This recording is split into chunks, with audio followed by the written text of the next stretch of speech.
So, it is sit at home or die,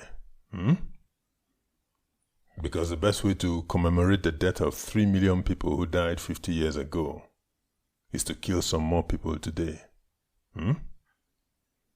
Ndigbo ibem, luenu ilolo. One of the red flags of a society on the path of destruction is the death of empathy. When the only valid viewpoint is mine and I am prepared to enforce it with a gun. I can kill my fellow man at will for how he looks, for how he talks. His legs are like logs to me. His blood is palm oil. And the cries of his widow and children is music to my ears. That is the death of empathy. These red flags are flying across Ndigbo, destroying our societies. Some think it is the ruthlessness needed to win Biafra. Maybe. But a victory won with the dictatorship of the gun has to be preserved with the gun in a new dictatorship of the cemetery. On the other hand, if we win with restraint, with negotiations, without murders and arson, we can celebrate on democratic streets flowing with palm wine rather than blood. There is a new rudeness in the heart of Ndigbo that despises wisdom, that celebrates insolence. We have lost the eloquence of Chinua Achebe's cultured language and replaced it with hatred, with abuse, and with the banter of bullets. We have killed conversation with our readiness to insult the other person. In our culture, the wise will hold settlement meetings for the hours and days and weeks and months necessary to resolve the most difficult problems in a way that will keep the community whole at the end of the day. Today, the only acceptable viewpoint is my own. And when you disagree with me, my first sentence is, "You're a bastard, you're a devil." And since there can be no conversation with the devil, the next step is to call out the gunman. A classmate of mine was killed yesterday by unknown gunmen.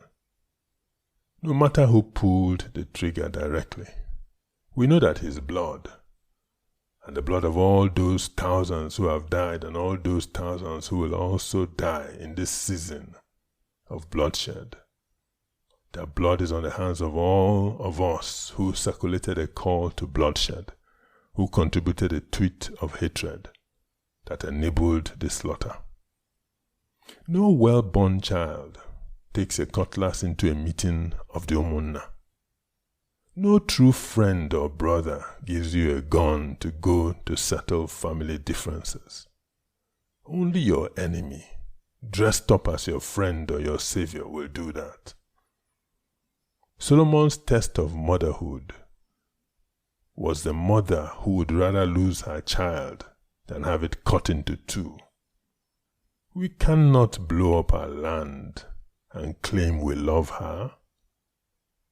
There is no village square or town hall or public building in Igbo land that can be improved by a bomb. This madness must stop. Ndigbo luenu ilolo. The only man who can bury the hatchet is the wounded man who pulls it out of his wound and refrains from the revenge of self-help. Once he throws it again, he loses control of the hatchet and of his destiny, because his hatchet will kill innocents, who will revenge on other innocents, and the cycle continues. He lights a fire which he has no power to quench. In the 60s, the killing of the northern leaders by coup plotters was followed by a campaign of hate speech in the north that led to the killing of 30,000 innocent Igbos with a hatchet of hatred. Our national leaders in the 60s failed us. They answered the death of 30,000 Igbos with the death of 3 million Igbos. They failed to find a path of peace, of law and order, of the rule of law. Once again, we are at the crossroads of war and peace. On one hand, we have so-called heroes that call us to arms, to revenge our justifiable grievances extrajudicially on innocent Northerners and Igbos alike in our midst. On the other hand, we have so-called cowards that call us to patience, to pursue the machinery of the rule of law, however creaky it is, to speak truth to power, but most dangerously of all, to speak truth to ourselves. There is a peaceful path to our greater future. Whether that future is through an independent Biafra or a radically restructured Nigeria, we must find it. It is hypocrisy to commemorate the death of 3 million in the past when we are scornful of efforts to prevent the death of 3 million in the future. Self-protection is not revenge. I am a war child. By 1970, when the war ended, I was 7 years old.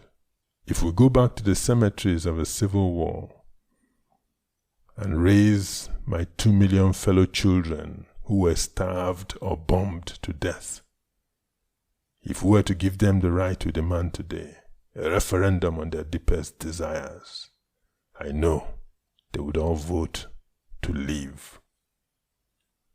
Those that chant, "Sit at home or die" today, should know that they draw the blood of their brothers and sisters in the name of demons of war, not in the commemoration of the innocent dead of the Civil War.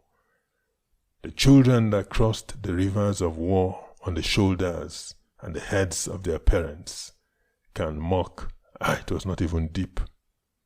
But caveat emptor Ndigbo, be careful what you buy.